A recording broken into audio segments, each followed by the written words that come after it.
have the last word in emergency response. Firefighters, paramedics, swiftwater rescuers, highline climbers. These are the men and women of Dublin Fire Rescue and Ambulance Service.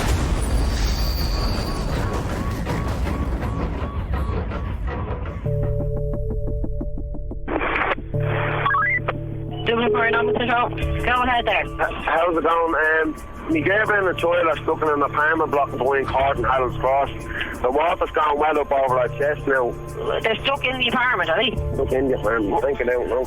Dublin Fire and Ambulance. There's about 3 or 4 feet of water in the car park. Are you actually trapped in your premises there? Can you get out of it? No, I can't. The electricity is gone and I haven't much battery left, you know, so... Kilo 13 Alpha 1, go ahead, over. Listen, I don't know if you can assist us with this. Out of Boyne Court, Harold's Cross, there are 6 people plus who need to be evacuated from a building. Okay? Flooding is the issue. In Dublin, a month and a half's worth of rain has fallen in less than a day. An underground section of the River Dodder has surged up through the drainage system, causing severe flooding. Under the supervision of District Officer Liam Hyland, a swiftwater rescue team arrives in Harold's Cross. Basically this morning at about 9 o'clock we got a call from assistance from the Gardaí who told us that there were a number of people in the apartment block here behind us who were trapped in the upper floors. So we deployed a number of units here this morning and we've started to pump away some of the water from the area here behind us. We've also deployed our swiftwater rescue teams. We're going to use a floating platform as a means of a pontoon to take these people out of their apartments and bring them to safety here.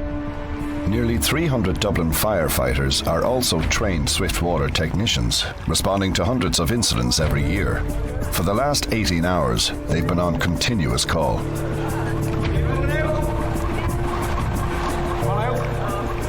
The water may only be 3 feet deep, but with the threat of sewage contamination, displaced manhole covers and floodwater rushing through the drainage system underneath, the crew are taking no chances. What do you reckon, like? The engineer said to us that it'll be about 2 to 4 hours before the water gets down to an all point. They're pumping just up here at the manhole. Okay. And the tide's on its way out. We can't guarantee anything, lads, because it might rain again and it might build back up again. It's your own decision though whether you want to use an access to get out now. This is a voluntary evacuation, but with a major drainage operation still underway, most residents are keen to avoid being stranded. Which side do you want it? This side. No flood there. Actually, no, they just step on. This is on grass. Fire and Ambulance? Go ahead there, call up. I don't know whether she's breathing or not. Are you by that lady there now at the moment? Yeah, I have her here and she's lying in bed. Is she awake at all? No. And if you call her, does she wake up? No, she won't wake up for me. Put your ear next to her mouth, see can you hear her breathing? Yeah, I can hear her. And so she is breathing? Yeah. Okay, I'm not going to tell you now. Just stay on the line and I'll tell you what to do next, okay? All right. I want you just to go, keep an eye on her, alright? I want you to make sure she's breathing the whole time, okay? Don't leave her, okay? If it gets any worse, I want you to call me back. Call you back. Alright? All right. It's mid-afternoon, and Acting District Officer Peter Navin is headed east along Cork Street. We're going to a medical assist with a report of an 80-year-old female unconscious. Again, responding with the fire crew, and we should have an ambulance responding as well. With fire and ambulance crew already at the scene and CPR underway, the paramedics will need to establish how long the woman has been in cardiac arrest. She was witness, Jerry. Witness? Okay, yeah, no problems. Just going to this case, she said she was 24. Try to get any history, no medical history, no here. There's still a bit to get done sometimes, guys. Yeah. Okay. There's nothing there, so it says she'll be there a lot longer than half hour. Right now, the priority is to re-establish the woman's cardiac rhythm. A combination of CPR and epinephrine injected directly into the vascular tissue of her shin will optimize blood flow to the heart. The cardiac monitor will detect even the faintest beat.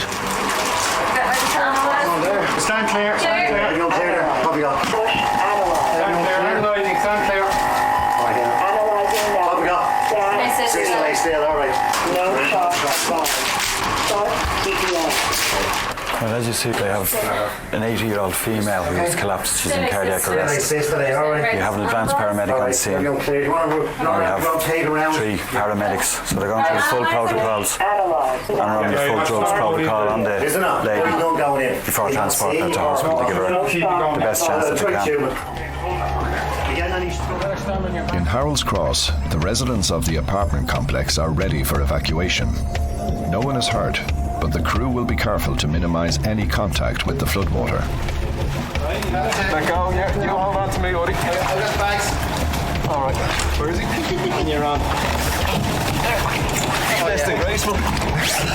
With engineers from Dublin City Council draining the site and advising on the position of manholes and other hazards, the Swiftwater team has established a safe route through the flood. You go and just keep on making your way up. It'll be better if you stay kneeling because it's a bit wet from all of you.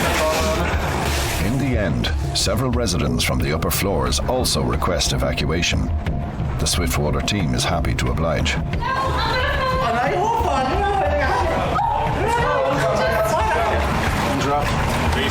Rescued by the Everyone else happy, yeah? That's everybody's jet. That's it. All aboard is going aboard. All aboard. We're just wrapping up here at the moment. All of the residents of the apartment who wanted to be rescued, we've actually rescued them. Hopefully they'll be able to get somewhere warm and dry now for the rest of the day. Dublin City Council have brought in some heavy duty pumps, and basically what we're going to do is we're just going to keep pumping either until the water subsides or until we get on top of it and are able to, clear the area for the residents. After 6 minutes of CPR, there's been no improvement in the condition of the elderly lady who suffered a cardiac arrest. So there's a bit of gunge there, lads. Lads, we need to suction that. There's too much gunge there. No, ready? Got it? Okay, hop it down the centre of the ET shield there. To help her breathe and guard against choking, the paramedics have installed an advanced airway directly into her windpipe, from which fluid can also be drained. Linda's on the chest. I'm on the hands. Okay, lads. Okay, hang on. Okay, just stop the suctioning. Just try and pulse there in the leg. We think I can see something there. Hurry. Hand there. No. Hand there. No. Just back on CPR, please. All the way down, Tom. The team has been administering CPR for over 8 minutes now, with no sign of a pulse. Suddenly, there's a response. So you can get a pulse. Lads, I have a pulse. You can feel a pulse, I have a radial pulse. Okay, so you have a radial pulse, that's grand. Weak, but have it. Yep, you're feeling the pulse. We try moving her now, but we do it gently. Because the thing about this is staying at 97. Start moving her too quickly. What's going to happen then is that you're going to go. All right? Linda, if you wouldn't mind taking out a step, please. Let's see if we can hear sounds. Yeah, please. Transferring the woman to the ambulance will be a delicate operation. She's not breathing for herself, and her pulse is extremely faint. A sudden shock could send her back into cardiac arrest. Blood sugar's 10.5, Joey. What we got, BP? 114/50. Okay, so we pulse rate 120, very, very weak. Sugar.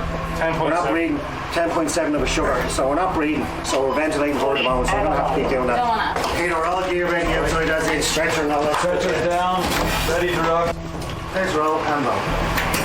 Alright, so you got a blanket for ourselves, lads. Still got a pulse, yeah? Very weak still.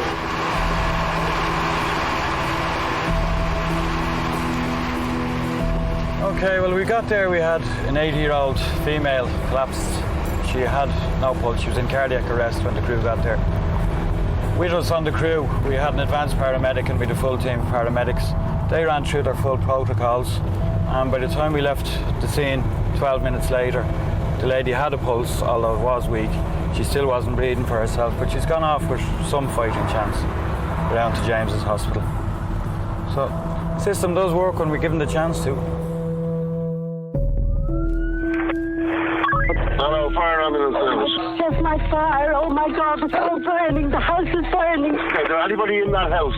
And my husband and I, he's ill. He's still in the house? Yes. I can't get my husband out. Come quickly. They're on the way to you. Thank you. Station Officer Davy Doyle and 3 fire and rescue units are en route to a house in North Bray.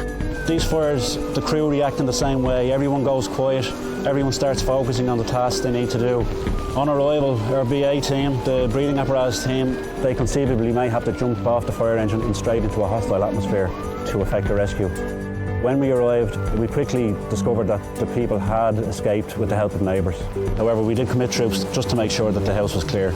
We were satisfied there was no one in the house, so we turned our attention then to fighting the fire itself. Attic fires can be problematic for fire crews, especially in a situation like this, where the blaze is so intense that it can't be fought from inside the building. A fire in a roof space poses certain problems, access being the main one. When we arrive at a fire in its infancy in an attic space, we can maybe go in through the attic opening, but on our arrival, the flames had already breached the roof. In an attic space with a fire of that intensity, there is always a risk of collapse. In that sense, we fight the fire defensively, we surround it on the outside. So what we have is firefighting crews on every side of the house trying to contain the fire. It appeared to start in the attic, but it has travelled across into dormer areas, so it's going right across the whole attic space. It's a fairly intense fire at this stage. Fire and ambulance service. Can you hear me? Fire brigade. It's a car. It's on fire. Okay, you're all right. You're doing all right. Is it your car, is it? It's the partner's car. Okay, they're on the way to you there, all right? Thank you. Thank you, bye-bye. Come on.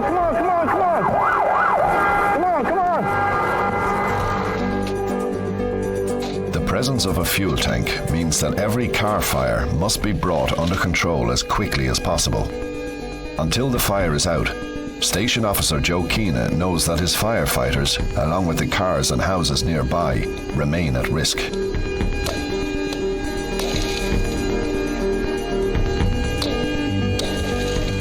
With the windows broken for better access to the flames, the next priority will be to check the car's boot for cylinders which could ignite or explode.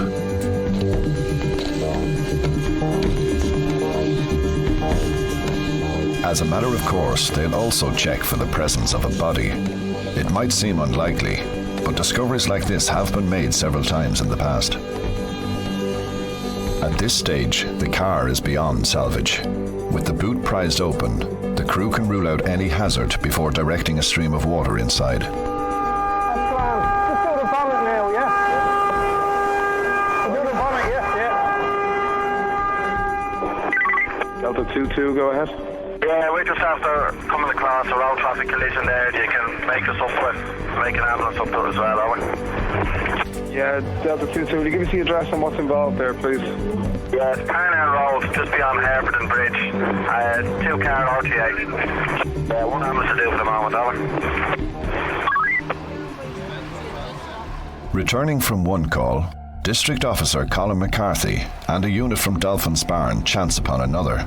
A taxi, unloading 2 passengers by the canal, has been rear-ended by another car, whose driver, fortunately, is the only one injured. I'm going to wipe your head. I just want to see if there's any It's grand. No, it's grand. It's grand. John, is Listen, John. Okay. John. You're bleeding. Oh, no, yeah, it's grand. I just want to clean it. Okay, yeah. All right. I'm sorry for wasting our time. You didn't waste our time, right? We didn't waste our time. You didn't waste anyone's time. We did. Relax. Well, we did. You didn't. We did. You didn't. We were driving by. We're on our way back from a call from Trim and we just came across this road traffic accident. It would seem that there was a vehicle pulled in and another car coming down the canal ran into the back of him. So the driver in the car at the rear is head injury and the other people in the car that was parked unfortunately are badly injured, you know. Now, John, there's bits of glass on your head, okay? I have to try to get them off, okay?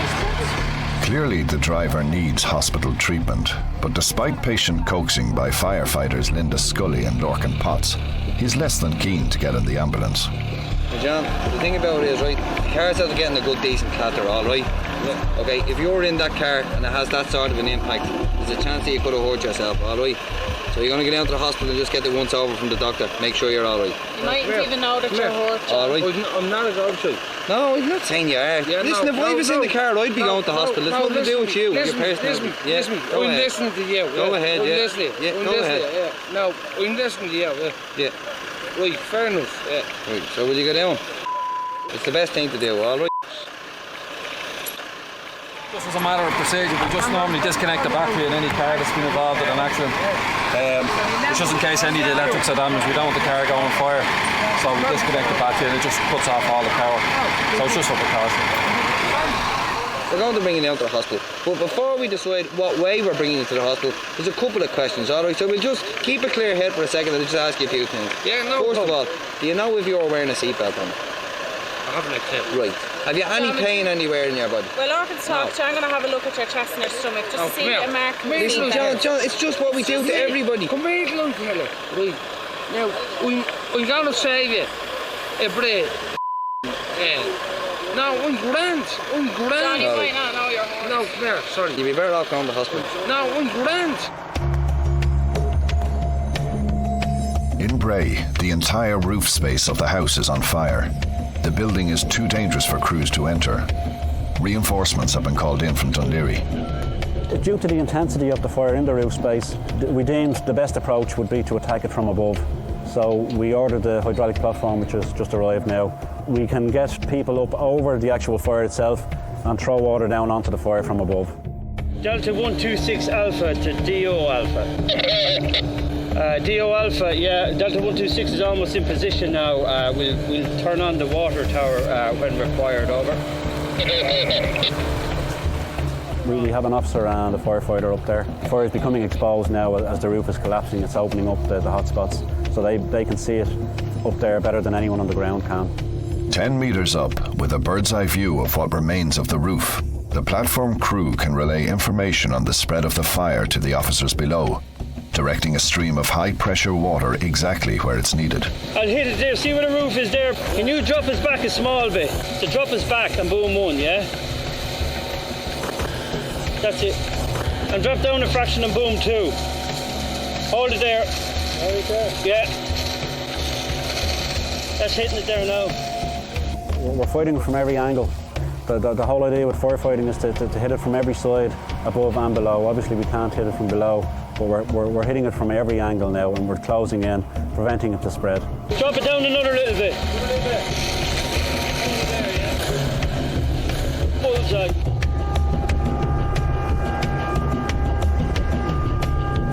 In Finglas, the car fire is out, and like the car, there's no chance of it starting again. We seen the flames from the door just come out and the car was on fire, you know. Okay, what time did you park it up at? I parked it up there only about half an hour ago. And did you hear any noises or anything like that? Nothing whatsoever. Put the alarm on it.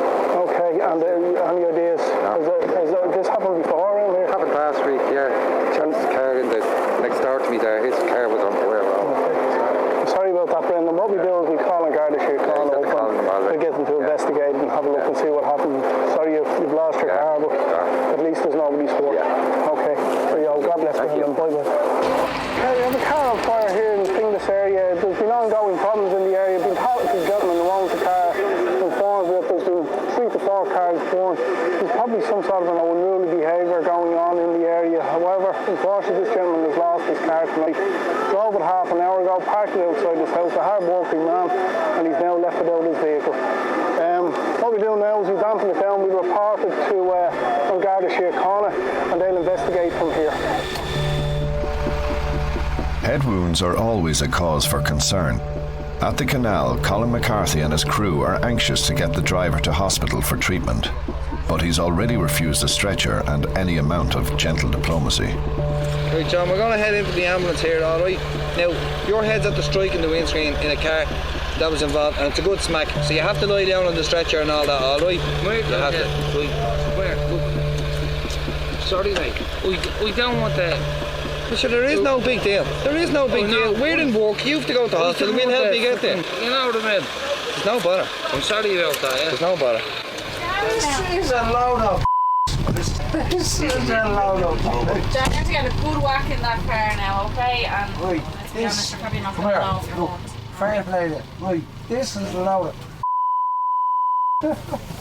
I apologise. Come here, look.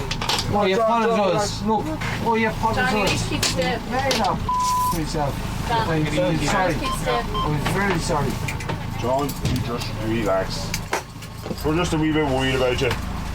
Okay? And there's nothing to worry about. Like, we're just going to get you checked over. Look, you mind? Please. Yeah. Will you stop? Don't be worried about me. Well, we came across the car accident when we were coming back from another turnout, and we stopped to make sure everyone was okay. But it looked like the driver had a head injury. It doesn't appear like he was wearing a seatbelt because there was a spider web on the windscreen, and looked from the bleeding on his head that he came forward and hit his head. So he had a fair impact. He didn't really want some medical attention initially, but I don't think he realised that potentially he might have been hurt, so we got the ambulance to take him down to James. It's just getting checked out to be on the safe side.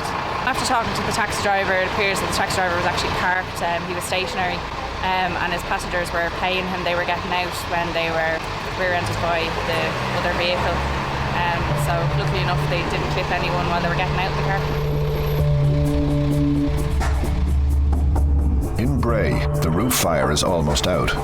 Soon it'll be safe enough for the team to move inside, cool any remaining hotspots, and assess the scale of the damage. Delta 126 Alpha to 122 Alpha. Yeah, Glenn, just give you an update. We're hitting it well from the roof. We have it almost completely knocked out. Paddy, you okay down there? Still got pressure over? Okay, Pat, we should be making up fairly shortly, so just keep it going for a few minutes more, over. Yeah, well, we had a fully involved fire in the attic space of the house. Initially, we made it a 3 pump, but we upped that to 4 pumps and the water tanker because of a lack of water pressure. We needed water fairly quickly. We've managed to bring the fire under control now. The front attic space is pretty badly damaged. The back of the house has been saved. Initial reports tend to suggest it may have been electrical the cause of the fire. We're just about to wrap up. We're just damping down at this stage, hitting small pockets inside, so we'll be wrapping up very shortly. Devastation for the occupants, obviously. We can see a lot of their personal belongings destroyed, etc., from the fire and from water as well. Thankfully, everyone got out and nobody was hurt. That's the primary thing. Houses can be rebuilt, but obviously it's going to be upsetting for the occupants themselves. We're heading back, we'll get cleaned up and be ready for the next call.